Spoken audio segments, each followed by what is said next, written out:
कुवलया पीठ का उद्धार और अखाड़े में प्रवेश।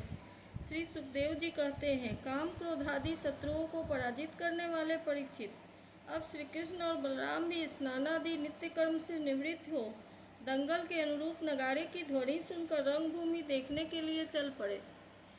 भगवान श्री कृष्ण ने रंगभूमि के दरवाजे पर पहुंचकर देखा कि वहां महावत की प्रेरणा से कुवलया पीठ नाम का हाथी खड़ा है।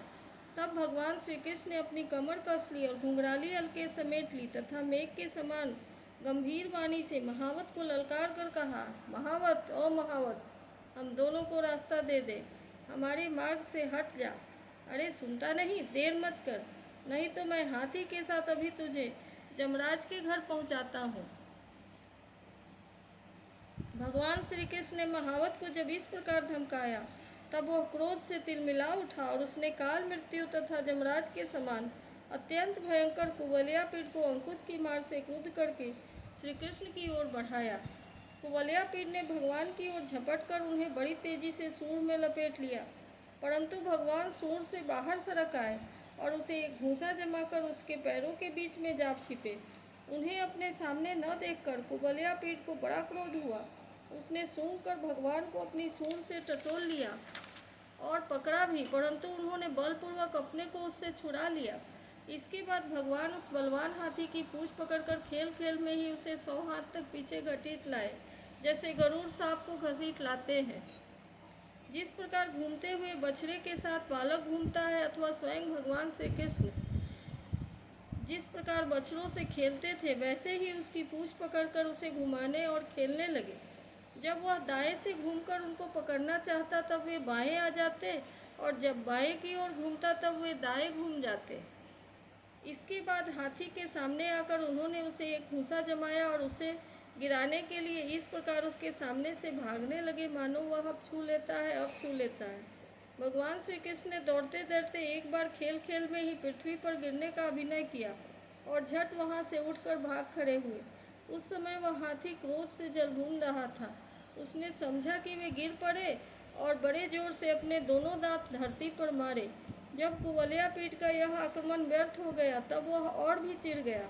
महावतों की प्रेरणा से वह क्रुद्ध होकर भगवान श्री कृष्ण पर टूट पड़ा। भगवान मधुसूदन ने जब उसे अपनी ओर झपटते देखा तब उनके पास चले गए और अपने एक ही हाथ से उसकी सूंड पकड़कर उसे धरती पर पटक दिया।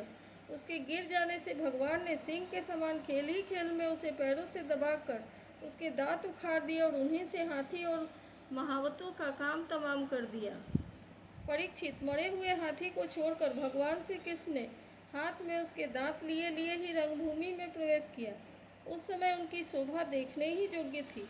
उनके कंधे पर हाथी का दांत रखा हुआ था, शरीर रक्त और मद की बूंदों से सुशोभित था और मुखमंडल पर पसीने की बूंदें झलक रही थी।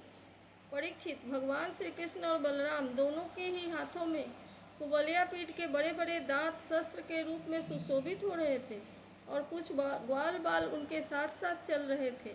इस प्रकार उन्होंने रंगभूमि में प्रवेश किया। जिस समय भगवान श्री कृष्ण बलराम जी के साथ रंगभूमि में पधारे उस समय वे पहलवानों को वज्र कठोर शरीर, साधारण मनुष्यों को नर रत्न, स्त्रियों को मूर्तिमान कामदेव, गोपों को स्वजन, दुष्ट राजाओं को दंड देने वाले शासक, माता पिता के समान बड़े बूढ़ों को शिशु, कंस को मृत्यु, अज्ञानियों को विराट, जोगियों को परम तत्व और भक्त शिरोमणि वृष्णि वंशियों को अपने इष्ट देव में जान पड़े। सबने अपने अपने भावानुरूप क्रमशः रौद्र, अद्भुत श्रृंगार, हास्य, वीर, वात्सल्य, भयानक, विभत्स, शांत और प्रेम भक्ति रस का अनुभव किया। राजन, वैसे तो कंस बड़ा ही धीर वीर था, फिर भी जब उसने देखा कि इन दोनों ने कुवलया पीठ को मार डाला तब उसकी समझ में यह बात आ गई कि इनको जीतना तो बहुत ही कठिन है। उस समय वह बहुत घबरा गया। श्री कृष्ण और बलराम की बाहें बड़ी लंबी लंबी थी। पुष्पों के हार, वस्त्र और आभूषण आदि से उनका वेश विचित्र हो रहा था। ऐसा जान पड़ता था मानो उत्तम वेश धारण करके दो नट अभिनय करने के लिए आए हों, जिनके नेत्र एक बार उन पर पड़ जाते बस लग ही जाते। यही नहीं, वे अपनी कांति से उनका मन भी चुरा लेते। इस प्रकार दोनों रंगभूमि में शोभायमान हुए।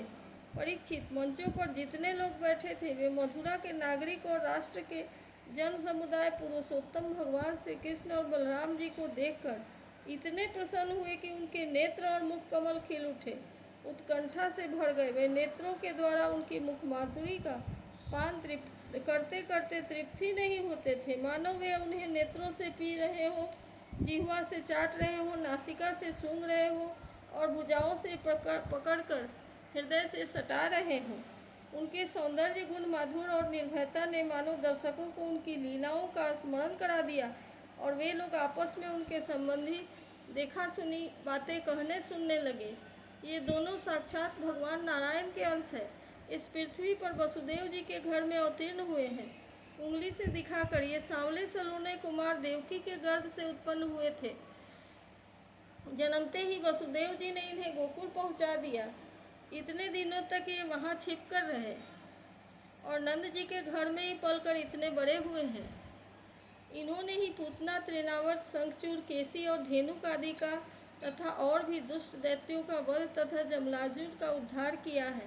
इन्होंने ही गौत और ग्वालों की दावानल की ज्वाला से बचाया है। कालिये नाग का दमन और इंद्र का मान मर्दन भी इन्होंने ही किया था। इन्होंने 7 दिनों तक एक हाथ पर गिरिराज गोवर्धन को उठाए रखा और उसके द्वारा आंधी पानी तथा वज्रपात से गोकुल को बचा लिया।